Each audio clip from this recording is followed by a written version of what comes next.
Hello, RAP students. This is Dr. Smith here today to talk about some genetics with you.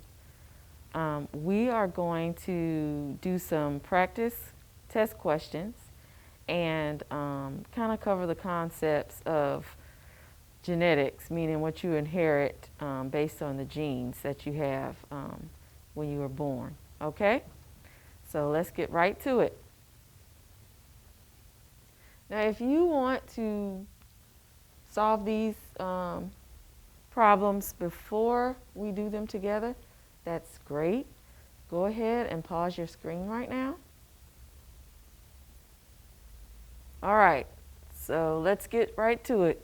Question 1, what is an example of a trait that is inherited?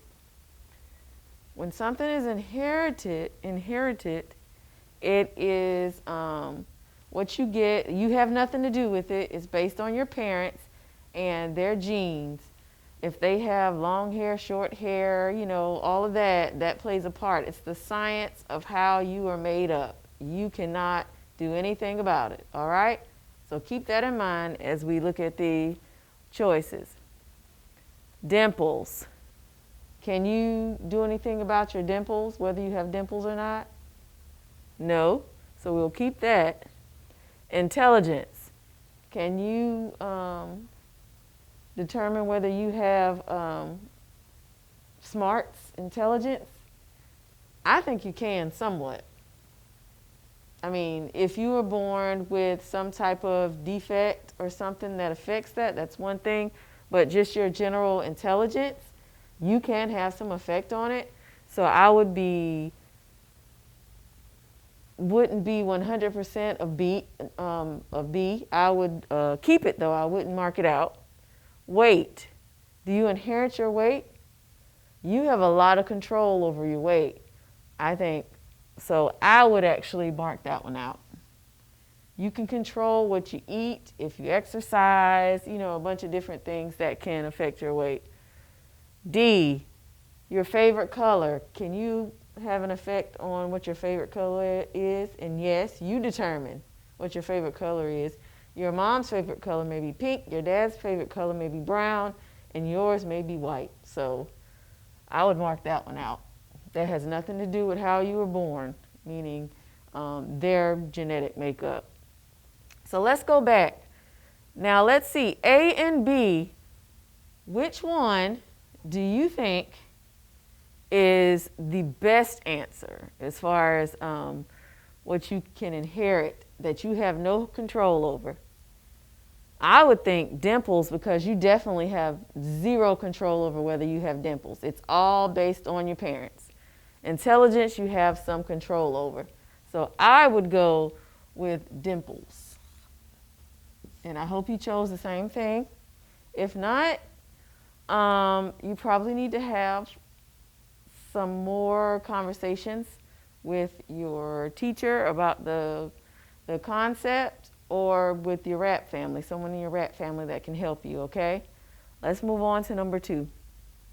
Which is most likely the reason parents and their children have similar physical traits? Physical traits meaning hair, skin color, eyes, smile, things like that. Which one is most likely? So here's which is the best answer. Doesn't mean that all of them are completely wrong, 100% wrong, but which one is the best answer? All right. The most likely reason that you have the same traits. A, they live in the same home. Can't you live in the same home with somebody and not have the same physical traits? And for that reason, I would mark that one out. B, they have similar genetic structures, which you do. That's what we're talking about, your genes, how you're made up, the science of you.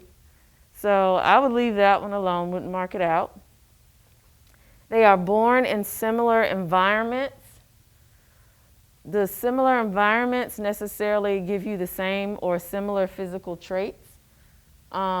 I was born in the same hospital with people that did not have the same physical traits as me. So I don't think that would be the most likely reasons that your parent and the parent and the children have the same physical traits. So I would mark that out. And D, they have similar blood types. Oh, so you know what they did there. You have no control over your blood type. That has to do with your parents. It's their blood types that come together and somehow gives you a combination that says what your blood type is. Would that have an effect on your physical traits? What color your eyes are? What color your skin is? I think, if I look back at B, that your total genetic structure has more of a control over those physical traits than just your blood type. Because there are going to be other people that you have the same blood type as, okay? But you look nothing alike, okay? So I would go with B and just cross out D. Number 3, which is a trait children most likely inherit from their parents? So that means you have nothing to do with it, okay? Is it going to be your favorite color? No, because you don't inherit that from your parents. Is it going to be your food preference? You don't inherit that, but because you may live with your parents and they buy the food and you eat the same food, that could have some control over that, but not the most likely reason that you have certain traits like your parents, okay? So I would mark that one out. C, freckles. You don't have control over your freckles, so I'd leave that one there. And weight. And we had already said weight is something you can have some control over. Now, if you come from a family of really tall and big people, just not necessarily fat or obese, but just big people, I mean, you have no control over that. However, you can control how much fat you do have. So you may have some really big, tall people in your family that are the slimmer people and some that are on the heavier side. So you have some control over that. So I would think the one we did, the two of these two, that freckles would be the most likely, okay? So I would go with freckles and cross D out. And number 4, which characteristic is the best example of an inherited trait? So same thing, and let's go through it.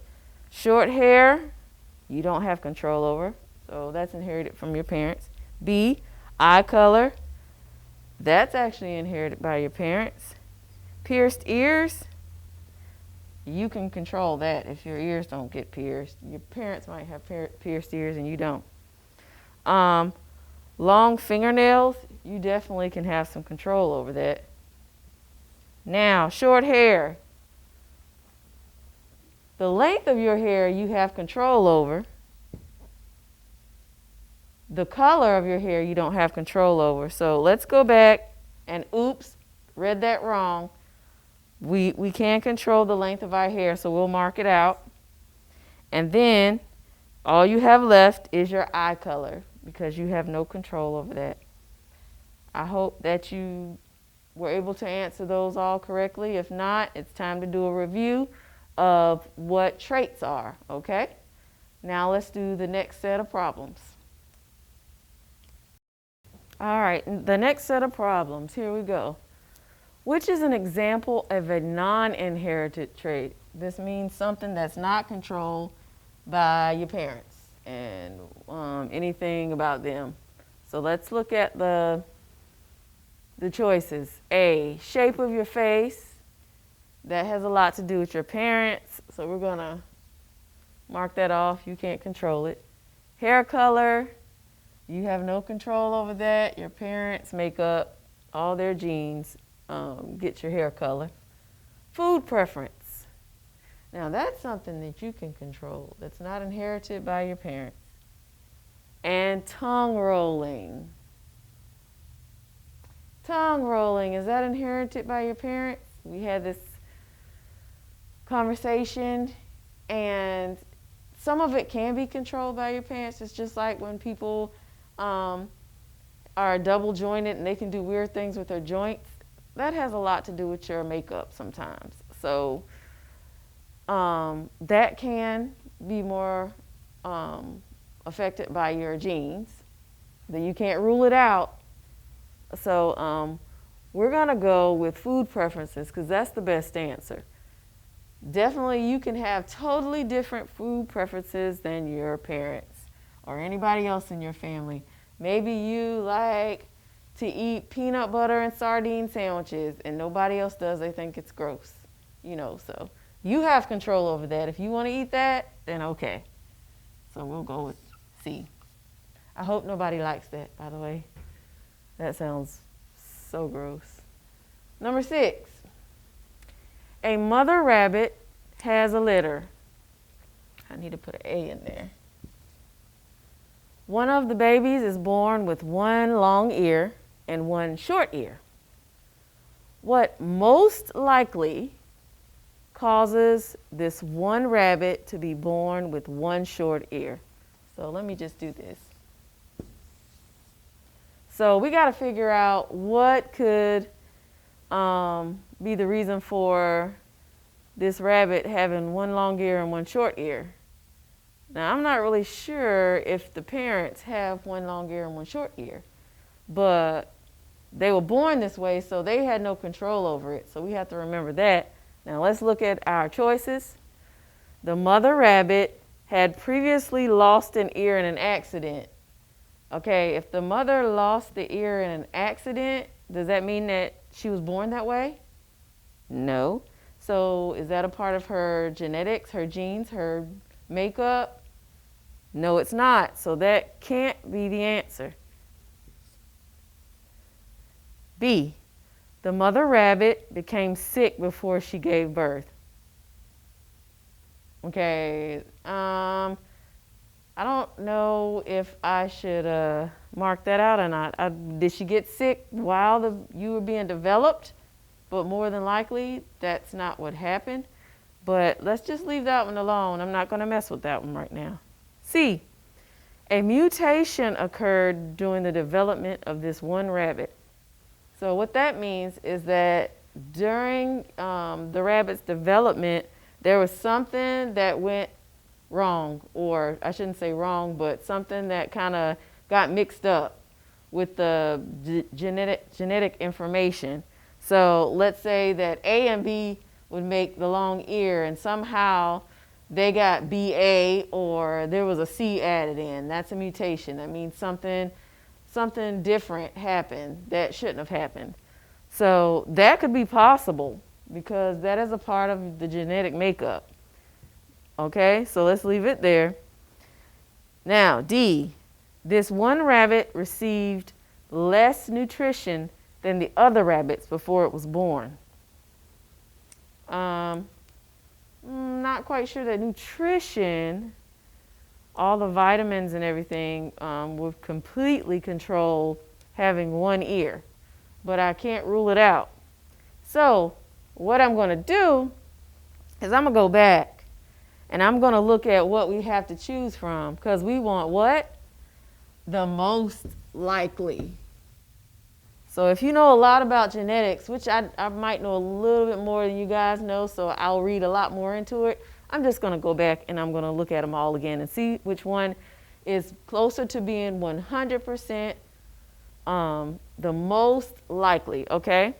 So the mother rabbit became sick before she gave birth, but we can't pin that down to when you were actually formed necessarily. It might have been right before you were born. You were already formed. The ears were already developed. So I'm going to mark it out because I can't say 100%.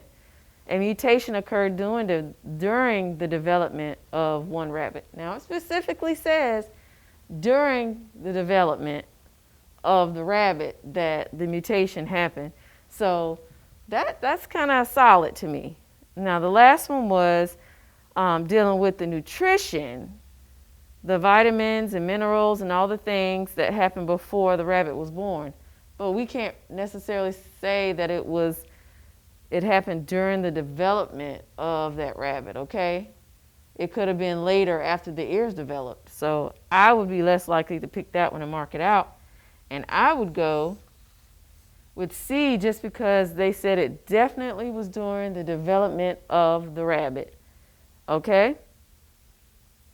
Now, number 7. Some people have a hitchhiker thumb that allows them to bend their thumbs more than other people. I don't have it, but it goes way back like this. How do these people most likely get their traits? All right, so your hitchhiker thumb has a lot to do with your joints and, you know, your makeup of your thumb. So your parents can have some control of that, something you don't have control over, because I could practice and try to get my thumb flexible, but you can practice till the end of time and you will still not be able to do that just because of how your joints are structured, okay? So let's look at the choices. A, they learn it from friends. We just said it's not something that you can control. They inherit it from their parents. Now that's possible, okay? They get it as a result of an illness. Can't necessarily say that. I don't know any people who were able to do something like that necessarily from an illness, but it could happen. If there's a problem with the structures, you could end up with a hitchhiker's thumb. But for this case, we're going to keep it simple, and I'm going to mark it out. D, they get it as a result of their jobs. Is that the most likely, though? I would think, let's go back to B, they inherit it from their parents. That may be the most likely reason, okay? All right, so let's mark out D, and let's go with B, all right? So I hope that you did well with these problems. If you need some more practice with this particular subject or dealing with traits, definitely talk to your rep family and your teachers, and make sure you understand the concept first, and then go ahead and start practicing some test questions, okay? So I hope that you just continue practicing questions in general, just to make sure that you become better at answering test questions. And always remember that it's important to exercise your mind as well as your body. So get out and enjoy the sun. And I look forward to seeing you soon. Please be sure to like, subscribe and share this video. It helps us reach more people who could use our help.